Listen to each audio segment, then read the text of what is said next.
Ce mardi 9 janvier 2024, la salle de réunion du ministère de l'Industrie et du Commerce a servi de cadre pour la toute première session du conseil d'administration de l'association Global Standard, dont la mission est de renforcer les standards et normes d'exportation dans notre pays.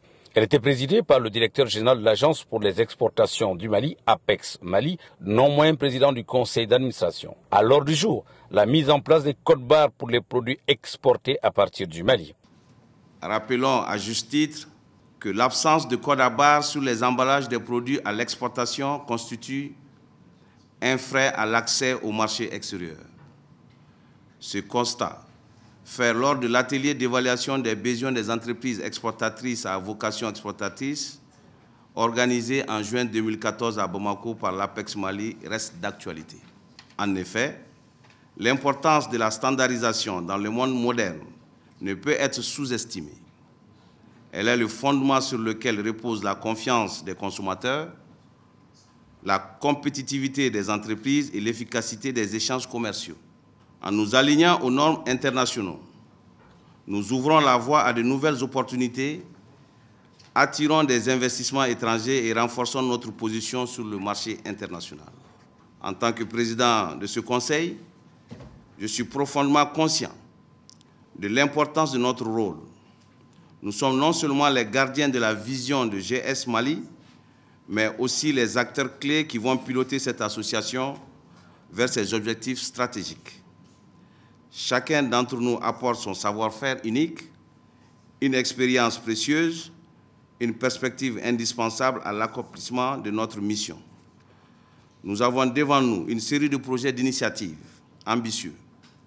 Ces projets vont non seulement façonner le paysage des normes et standards au Mali, mais aussi influencer positivement notre compétitivité économique et notre réputation à l'échelle internationale. Les exportateurs maliens sont très enchantés par cette initiative qui va leur enlever une épine du pied. Au Mali, actuellement, nos produits à l'export sont confrontés à l'absence de code-barre sur les produits. Et les gens sont obligés, pour avoir des codes-barres, d'aller prendre des codes en Côte d'Ivoire ou au Sénégal ou dans d'autres pays. Ce qui fait qu'on a l'impression que les produits maliens sont fabriqués en Côte d'Ivoire parce qu'ils ont le code de ces pays étrangers-là. Donc cette réunion-là, c'est pour qu'on crée un code-barre pour le Mali, pour vraiment identifier les produits maliens à l'export. Parce qu'il est temps que nos produits soient identifiés de façon formelle à l'export par rapport aux autres pays, parce que chaque pays a son code et le Mali, jusqu'à présent, n'avait pas son code barre. Et le fait de tenir l'Assemblée et mettre en place des projets constructifs pour le secteur de la transformation et le secteur agricole avec grand A, même au-delà, fait qu'aujourd'hui, le Mali va avoir son code barre à lui, et qu'on peut mettre sur nos produits pour respecter des normes au niveau de l'emballage. Et c'est aussi un boost économique pour nous parce que jusque-là, toutes les entreprises maliennes qui exportent utilisent des codes barres soit de l'Europe ou de la sous-région.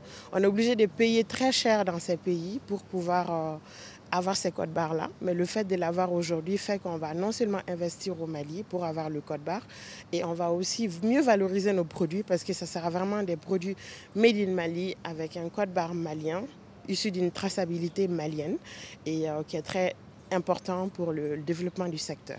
Il faut noter qu'en droite ligne de la vision du ministre de l'Industrie et du Commerce, l'association Global Standard Mali entend administrer et promouvoir les standards pour une meilleure identification et codification des produits made in Mali.